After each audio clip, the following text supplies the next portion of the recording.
Hello guys, welcome back to another video. तो guys, Infosys की financial year 2023 की second quarter की रिजल्ट आउट हो चुकी है।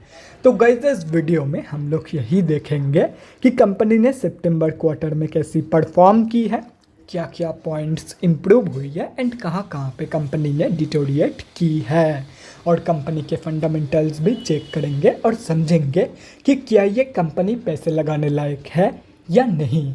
एंड उसके साथ साथ हम लोग कंपनी के टेक्निकल्स के बारे में भी डिस्कस करेंगे।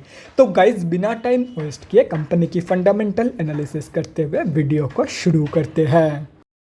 तो गाइस, अगर इस कंपनी के बिजनेस के बारे में डिस्कस करें तो ये एक आईटी कंपनी है and it is the second largest information technology company in India.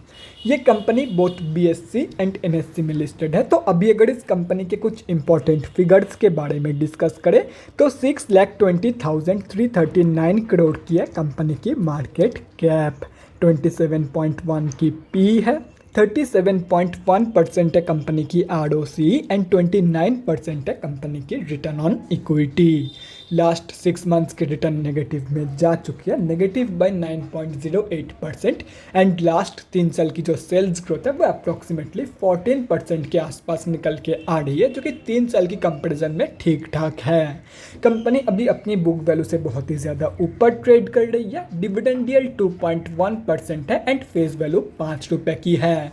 तो अभी अगर इस कंपनी की सितंबर क्वार्टरली के रिजल्ट के बारे में डिस्कस करें तो सितंबर 2022 की क्वार्टर की ऑडिटेड फाइनेंशियल रिजल्ट आप लोगों के सामने है एंड यहाँ पे जितने भी सारे फिगर्स हैं वो सब करोड़्स में दिया हुआ है।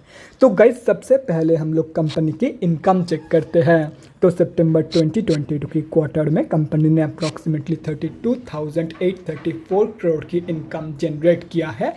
और अगर ये जून 2022 की क्वार्टर एंड सितंबर 2021 की क्वार्टर से कंपेयर किया जाए तो जून 2022 की क्वार्टर में कंपनी ने अप्रॉक्सीमेटली 30,175 करोड़ की इनकम जनरेट किया था एंड सितंबर 2021 की क्वार्टर में अप्रॉक्सीमेटली 26,514 करोड़ की इनकम। तो ईयर ऑन ईयर बेसिस पे and quarter on quarter basis पे दोनों में ही कंपनी ने एक हेल्दी पॉजिटिव इनकम ग्रोथ दिखाई है इन सितंबर 2022 की क्वार्टर। तो अभी अगर इस कंपनी की नेट प्रॉफिट मतलब प्रॉफिट आफ्टर टैक्स के बारे में डिस्कस करें तो सितंबर 2022 की क्वार्टर में कंपनी ने अप्रॉक्सीमेटली 6,253 करोड़ की प्रॉफिट पोस्ट किया है। जून 2022 की क्वार्टर में कंपनी ने अप्रॉक्सीमेटली 4,901 करोड़ की प्रॉफिट पोस्ट किया था एंड सितंबर 2021 की क्वार्टर में अप्रॉक्सीमेटली 5,463 करोड़ की प्रॉफिट।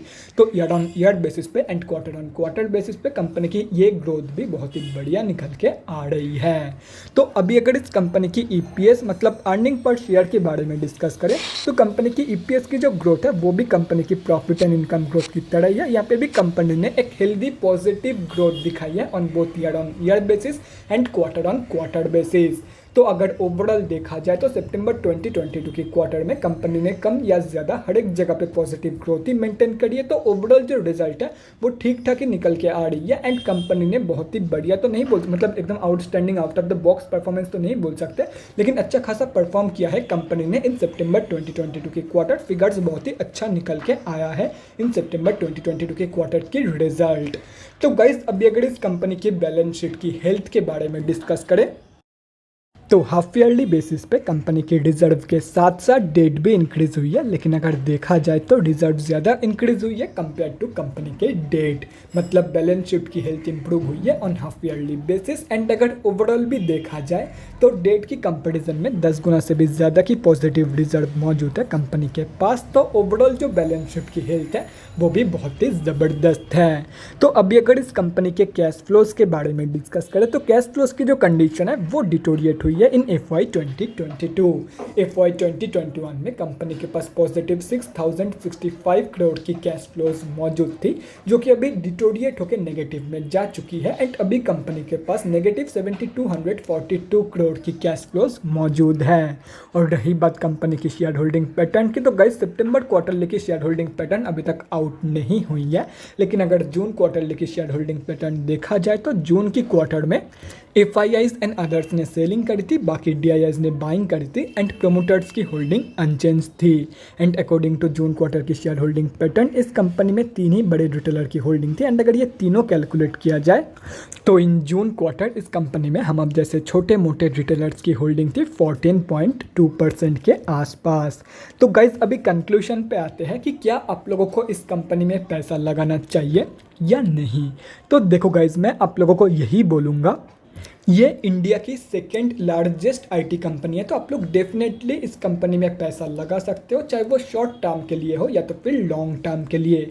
और ऊपर से कंपनी फंडामेंटली स्टेबल भी है एंड कंपनी की जो ग्रोथ है वो भी बहुत ही बढ़िया है, तो आप लोग डेफिनेटली इस कंपनी में पैसा लगा सकते हो, लेकिन अपने खुद के रिसर्च ऐड करने के बाद मेरे कहने से बाई मत कर लेना। ये सिर्फ और सिर्फ एजुकेशनल पर्पज़ के लिए है ये वीडियो, ये कोई भी बाई करने का तो फिर सेल करने का कोई भी टिप नहीं है, ये सिर्फ और सिर्फ एजुकेशनल पर्पज़ के लिए है। तो गाइज अभी अगर इस कंपनी के टेक्निकल्स के बारे में डिस्कस करें तो यहाँ पे हम लोग आ चुके हैं NSE के डेली चार्ट पे। तो गाइज सबसे पहले हम लोग ये समझते हैं कि कंपनी में अभी चल के आ रहा है। तो गाइज कंपनी अभी अपनी 200 की मूविंग एवरेज से नीचे ट्रेड कर रही है, मतलब कंपनी अभी ऑफिशियली तो डाउन ट्रेंड में है। लेकिन अगर देखा जाए तो सितंबर क्वार्टर की बहुत ही बढ़िया रिजल्ट के चलते इस कंपनी में कल ज़बरदस्त बाइंग हुई थी एंड इसी बाइंग के वजह से कल ये कंपनी अप्रॉक्सीमेटली 4% के आसपास अप थी।